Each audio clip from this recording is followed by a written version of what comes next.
Gets It with Michael Smith, presented by The Farmer's Dog. Tua, how would you describe the place you are right now professionally? I would describe the place I'm at right now professionally as fun and happy. That's how I would explain it. Fun because I'm able to be myself, and the guys around me are able to be themselves. We're able to have open dialogue in a manner that's respectful and not, you have to be this way as a leader, you have to say these things as a leader to your players. And we're allowed the freedom in that sense. And then just happy, when you're having fun, happiness comes along with it. Yeah. And I think it's a testament to everyone and in that regards. Everyone's having fun. The joy that we all bring to each other when things work out the way they're supposed to. Yeah. When we work hard, when we work together. All of that. It looks like it. I mean, I don't know that many quarterbacks who can hold their own in the choreographed touchdown celebrations that you do. But, you look right at home in the end zone dancing with them. I know you got handshakes with all the receivers, Yeah. Well, a lot of it we do on Fridays. So we try to work on our dances or whatever on Fridays. And not all the time, not all the times I'm in it. Because sometimes it's those guys are so far down the field that they're doing it already, and I'm like, fair. All right, just let me walk to the sideline. But it, like I said, it's one of those things where it's just real fun, and it's a joy to be out there with those guys. Well, y'all certainly get a lot of practice with the end zone celebrations these days. But when you say being yourself, what does that mean? Who is Tua Tagovailoa able to be more now? Well, I think that's the thing. Tua Tagovailoa as a professional, much more different than Tua Tagovailoa at home, being a dad, being a husband. But I think it's sort of intertwined more since the coming of Mike McDaniel, with sort of the freedom that he's brought to the organization in regards to people feeling the freedom of, dude, you can express yourself, you can joke, don't be afraid to be yourself. But when it is time to work, we know it's time to work. Yeah. There's a place and time to have fun, and to me, it's starting to intertwine with who I am at home. Yeah. Like at home is starting to come to work, being myself, and I guess that entails just how I talk to our guys, how I interact with them. I like to joke with them. Hopefully they think I'm funny in some regards. But just the aspect of trying to earn their trust, trying to gain their respect in the locker room, and vice versa. But that's what I would say who Tua Tagovailoa is professionally is starting to become more of himself from at home to the, to what I do at work. Yeah. And it's vice versa. And I think that's how, in a way, it should be. Yeah. It shouldn't be, I have to be this one person when I go to work. Then when I go home, I have to shut it off and be this other person. Yeah, it's good for some people to have that mindset. But allowing me to be myself all the time, I love it. I take all the thinking out of everything. Yeah. Because I can just be myself. Probably the best professional advice I ever got was get better at being yourself. And it just sounds like you're more comfortable in your own skin. And how is that translated into your performance this season? Yeah, I think, like I said, they all intertwine. Yeah. And so for me, being able to be myself every facet of where I'm at in the facility, at home, outside, it allows me to play free. I don't have to think of, if I make this throw, these are the consequences of what the coach will do, what will be said to me after I do it. It's like, dude, you're okay. Move on. And it's something that Mike has helped train in me. Bev has trained in me. all our guys have helped me with as far as the mental aspect of, like, dude, you can't be so hard on yourself. Like, this game is hard enough. You're going to make mistakes, but literally it's one of those things where, like, how are you going to respond? And how can you do that over a long period of time consistently? And that's something I'm still continuing to work on. But it's definitely gotten better since they've got here. I'd like to go a little bit deeper on the intertwining that you talked about. Like, how would you describe the place where you are mentally, emotionally, and spiritually? I would have to say the same answer. With them intertwining, just allows me to be myself. Just the freedom of everything, and we talk about, you know, the mental aspect of it, like the X's and O's. Like, I mean, that it is what it is, but having to, like, figure out where guys belong in plays, it's like you're so much more worried about those things than you are with what the defense runs. Okay, I was going to give something away that I probably shouldn't have given away. I had a thought. It's a safe space. I had a thought to say it. Now you got to say it, kind of, you know? But then... Because remember, you know, you can be free. Correct, Yeah, correct. Yeah.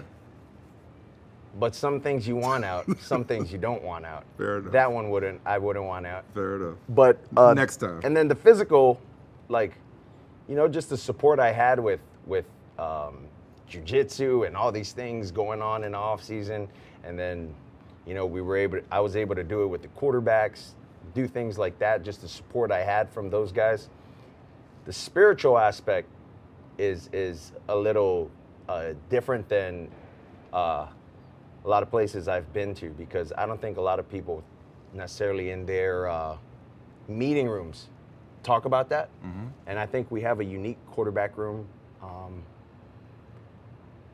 because of that. We, like, in our quarterback room, we do talk a lot about that. A lot of conversations are brought up about, like, how do you pray? How do you pray? How do you do this? How do you read this? Like, how do you read, like, how do you think of this scripture? How do you think of this scripture? Yeah. I don't know. It's a little different than where all the places I've been, where people kind of feel a little tense when things like that are brought up in the meeting rooms. And I don't know, just the support from everyone, and, you know, the respect everyone has for one another. There's a lot to go around here. Yeah. I'm guessing it's going to be both an easy and a hard question for you. So I know that at least once a week, you take the time to write down the 3 things you're grateful for. As we see it right now, give me 3 things that you're grateful for. 3 things I'm grateful for. I'm grateful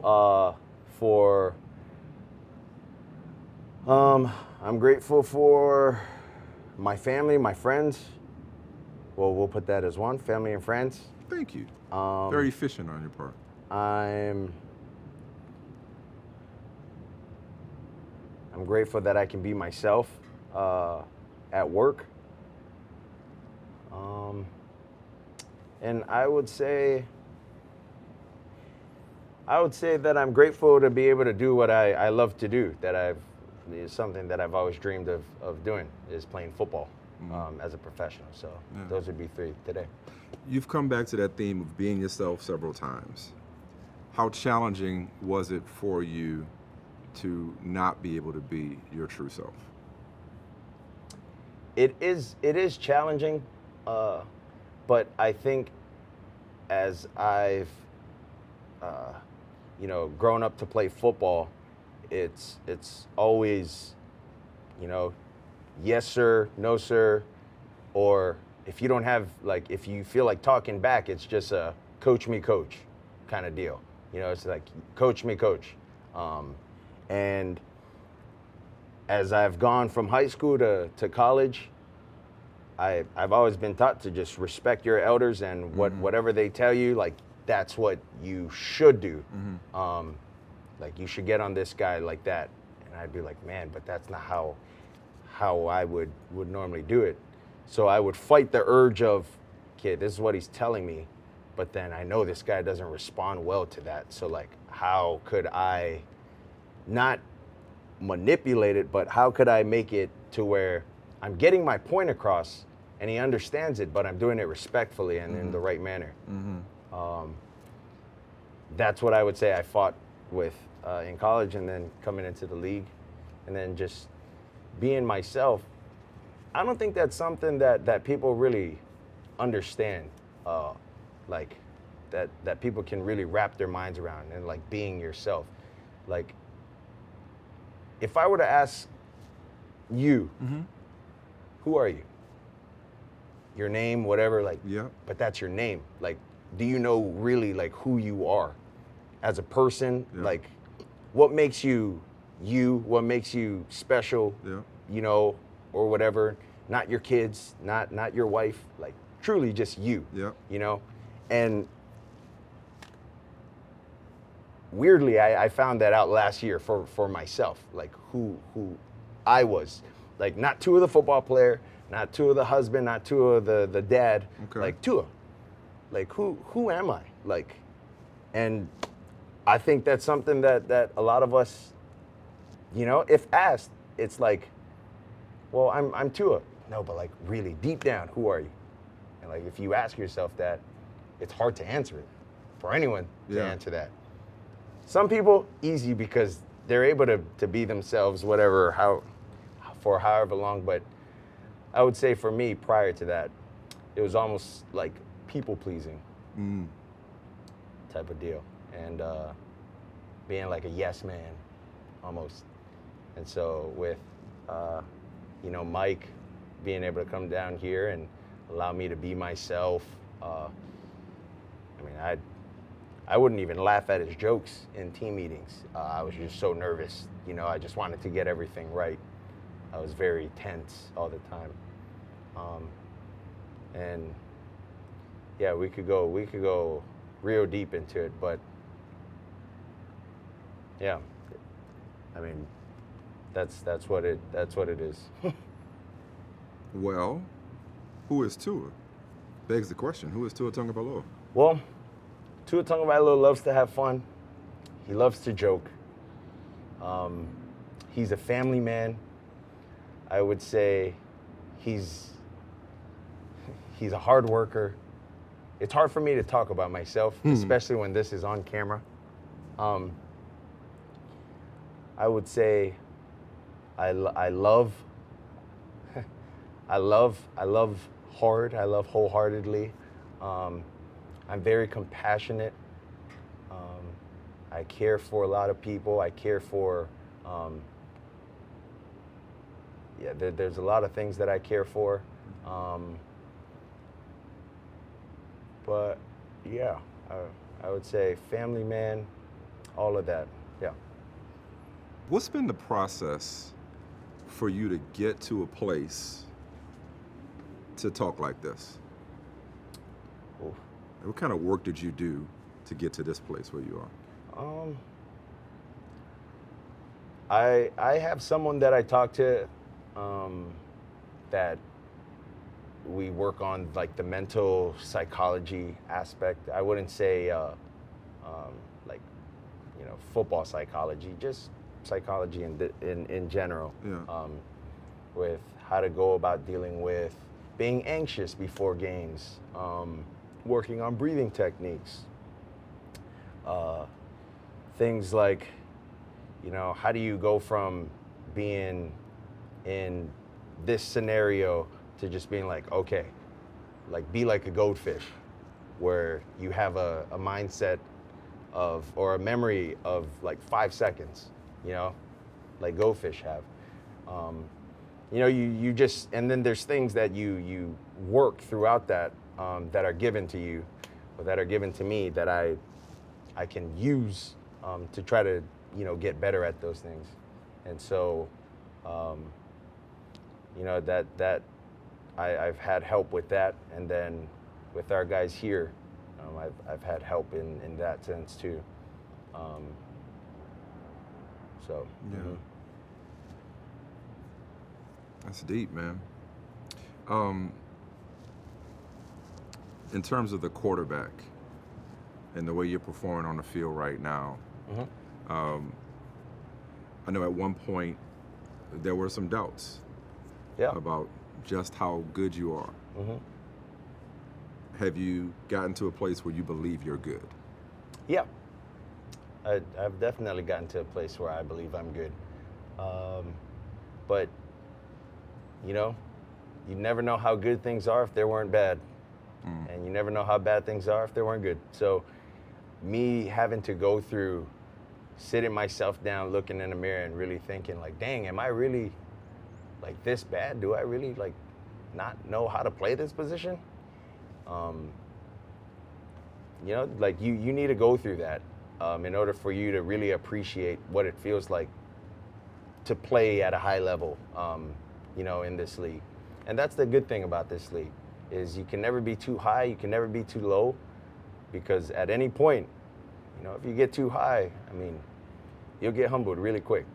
And if you get too low, like, you know, it's not going to help anyone, not yourself, not anyone around you. Yeah. You know, if you're just loafing and you're just feeling sorry for yourself, like, no one needs that. The league is tough already.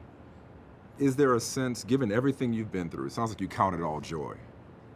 Given everything you've been through to get to this point, whether physically, emotionally, mentally, how much is there a sense of satisfaction without being satisfied, if that makes sense? Yeah. No, there's definitely, I definitely feel satisfaction from wins that we have with our guys, especially this year. But the thing that brings me joy is after games, seeing how happy the guys are. Makes me want to go harder, like staying in longer, watching a film.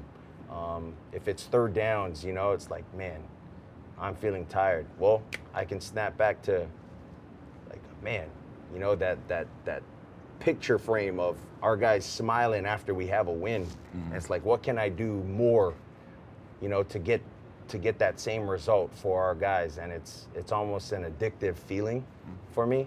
And that's sort of what I think about to you know, keep me going and not feel satisfied. But I do feel the satisfaction of winning. But I'm always grateful that you know, none of this comes easy, and you got to put the work in for it. Back at Bama, a lot of high notes at Bama, but even, you know, with injury at Alabama, or when you first came into the league, and it was hard, and you did get low. If you could go back and tell yourself, or give yourself a preview of what's on the other side of that, what would you tell Tua, let's say, 2-3 years ago? I'd probably tell him, keep going. Exactly what he did his rookie year and his second year. And the reason I do that is because he needed to go through those first 2 years the way he did. He needed to experience those in order to become the man that he is today, and enjoy and be very grateful for what is today. And so that's what I would say. Just keep going. I wouldn't give him any other previews. Just keep going. Hey, man. Thank you, brother. I really Appreciate enjoyed it. that. Thank you. Thank you for being so thoughtful and Thank you. open. Get It with Michael Smith, presented by the Farmer's Dog.